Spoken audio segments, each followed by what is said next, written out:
पुण्यामध्ये दिवाळीमध्ये फटाक्यांवर कडक नजर ठेवली जाणार आहे। पुण्यामध्ये 11 ठिकाणी आणि पिंपरीमध्ये 3 ठिकाणी ध्वनी मापन केंद्राद्वारे फटाक्याच्या आवाजाची पातळी मोजली जाणार आहे।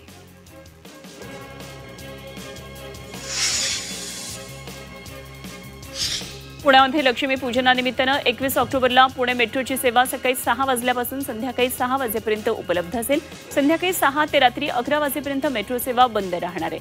22 ऑक्टोबरपासून मेट्रोची सेवा नेहमीप्रमाणे सकाळी 6 ते रात्री 11 वाजेपर्यंत सुरू होईल।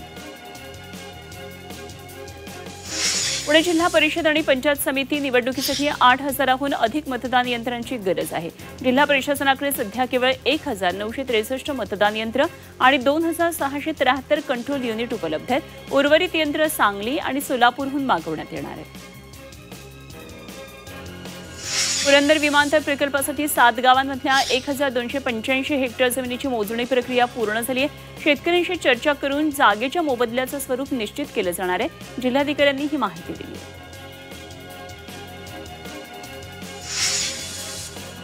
शिरूरमध्ये पिंपरखेड परिसरात बिबट्याला जेरबंद करण्यात आलंय। वन विभागाने लावलेल्या पिंजऱ्यात गेल्या आठवडाभरामध्ये हा तिसरा बिबट्या आता जेरबंद झाला। या परिसरात बिबट्यांची दहशत वाढत चालली आहे, त्यामुळे नागरिकांमध्ये भीतीचं वातावरण आहे।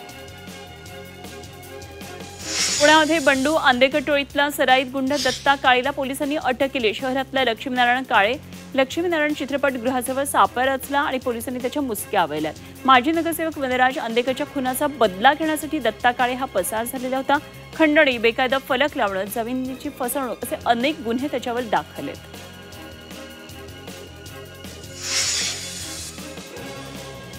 छत्रपती संभाजी महाराजांच्या स्मारकाच्या ठिकाणी पुतळा बसवण्यासाठी राज्य सरकारने परवानगी दिली आहे आणि पुणे महानगरपालिकेने राज्य सरकारकडे छत्रपती संभाजी महाराजांचा पुतळा बसवण्यासाठी परवानगी आणि निधीची मागणी केली होती। या कामासाठी 1,80,00,000 रुपयांची तरतूद करण्यात आली आहे।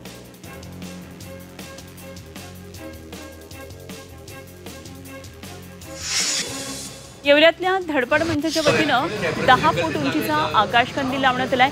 शहरातल्या मेन रोड परिसरामध्ये आकर्षक विद्युत रोषणाई करण्यात आलेली आहे आणि आकाशकंदील सगळ्यांचंच लक्ष वेधून घेतोय।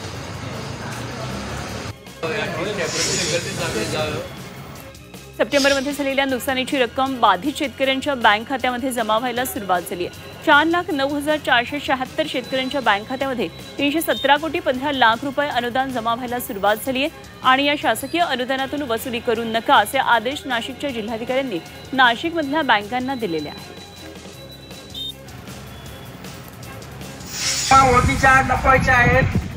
नाशिकच्या येवल्यामध्ये सोनसाखळी चोरीच्या घटना रोखण्यासाठी पोलिसांनी जनजागृती केली आहे। गेल्या काही दिवसांमध्ये येवला परिसरात सोनसाखळी चोरीच्या घटना वाढलेल्या होत्या।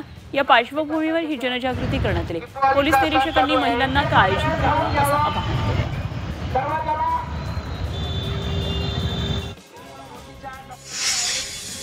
नाशिकमध्ये वाढत्या गुन्हेगारीला आळा घालण्यासाठी पोलिसांनी कठोर भूमिका घेतली आहे। टवाळखोर करणाऱ्या रिक्षा चालकांवर कारवाई करण्यात आली आहे आणि त्याचबरोबर अवैधरित्या रिक्षा चालवणाऱ्या आणि नियमांचं उल्लंघन करणाऱ्यांवर सुद्धा कारवाई करण्यात आली आहे।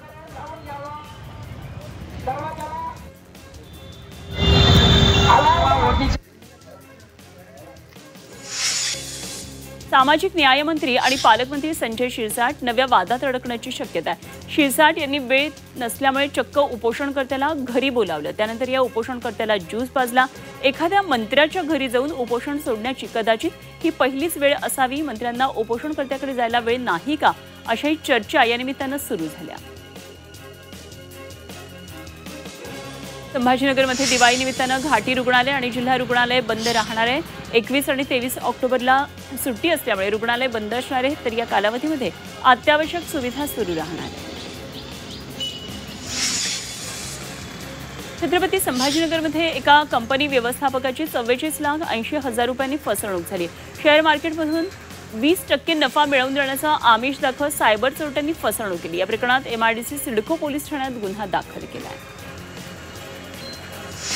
दिवाळी म्हणजे बच्चे कंपनीसाठी आनंदाचा सोहळा असतो। दिवाळीतली एक परंपरा म्हणजे किल्ले बनवणे आणि संभाजीनगरमध्ये किल्ले बनवा स्पर्धा आयोजित करण्यात आली होती। जवळपास 100च्या वर मुलांनी यामध्ये सहभाग घेतला। लक्ष्मी पूजनाच्या दिवशी यातील विजेता घोषित करण्यात येणार आहे।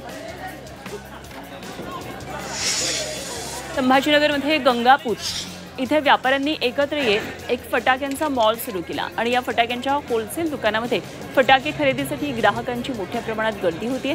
फटाके खरेदी करण्यासाठी नागरिकांच्या रांगा लागल्याचं पाहायला मिळतं।